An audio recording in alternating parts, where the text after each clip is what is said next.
पक्ष कह रहा है, आप क्यों बोल रहे हो उस बात को? आपने तो बजट पढ़ा होगा, फिर आप तो तारीफ करो ना। हम तो कर रहे हैं जी। देश का इतना अर्थव्यवस्था को मजबूत करने वाला बजट, 2047 में विकसित भारत ही नहीं, पूरी दुनिया का सिरमौर भारत बने, उस सोच को लेकर मोदी जी ने जो सपना देखा है, उसकी सारी झलक इस बजट में नजर आ रही है। चाहे सेमीकंडक्टर की बात है, चाहे कृषि क्षेत्र के अंदर देश की एक क्रांति की बात है, एआई की बात है, स्पोर्ट्स की बात है, हमारे धार्मिक और पुरातत्व स्थलों का सुधारीकरण और उनके विकसित करने की बात है,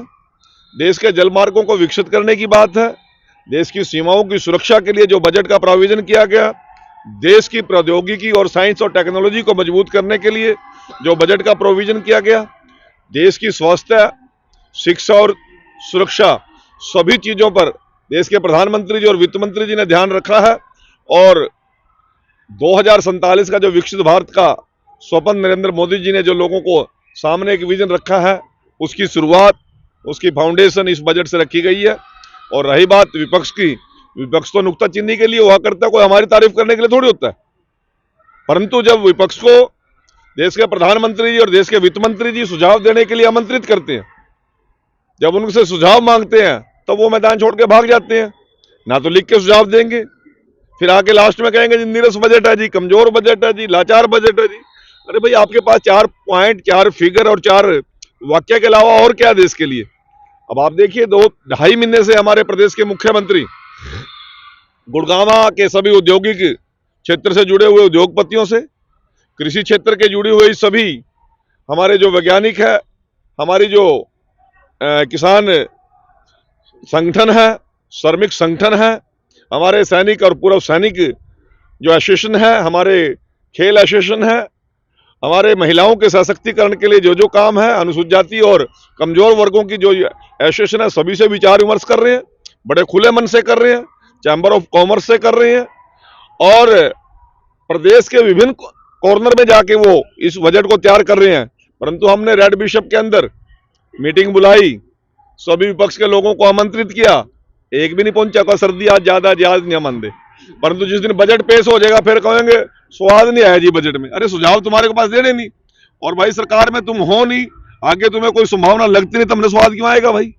स्वाद तो उनका आएगा जो अंतिम पायदान पर जो लोग खड़े हैं, उनकी सुरक्षा और चिकित्सा और शिक्षा के लिए, गरीब के बच्चे के पेट में रोटी भी हो, तन पे कपड़ा भी हो, पाँव में जुत्ती हो, शिक्षा दवाई न्याय हो, उन लोगों को आनंद आ रहा है मोदी जी और नायब सिंह सैनी जी की सरकार में।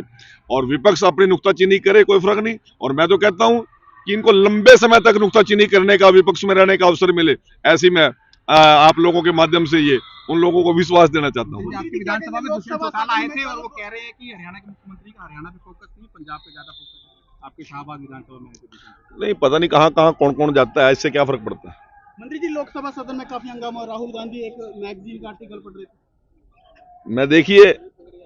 हंगामा करना विपक्ष का काम है, रचनात्मक काम करे ना तो लोग ताड़ी भी बजाएंगे। 5 साल इनके क्रियाकलापों को दुनिया देखती है, मतदाता देखते हैं, और जब ये देश विरोधी बातें करते हैं, देश को कमजोर करने की बातें करते हैं, पार्लियामेंट चलने नहीं देंगे, विधानसभा चलने नहीं देंगे, और फिर जब 5 साल के बाद वोट मांगने जाते हैं, फिर लोग भी इनको बाबा जी का ठुल्लू दिखा देते हैं, और फिर कहते हैं ईवीएम खराब होगी जी, फिर कहते हैं जी वोट चोरी होगी जी, फिर कहते हैं सरकार चोरी होगी। अरे 5 साल आपके किस प्रकार से क्रियाकलाप रहते हैं, लोगों के प्रति आपकी क्या जवाबदेही है, लोगों के प्रति आपका क्या विश्वास है, लोगों के लिए आपके पास क्या प्रोग्राम है, वो तो बताएंगे नहीं। परंतु 5 साल के बाद वोट मांगने जाएंगे, और वोट भी सारी जगह नहीं मांगते, सिर्फ 40 हल्के मांग का है, 44 हल्के मतलब वोट मांगने में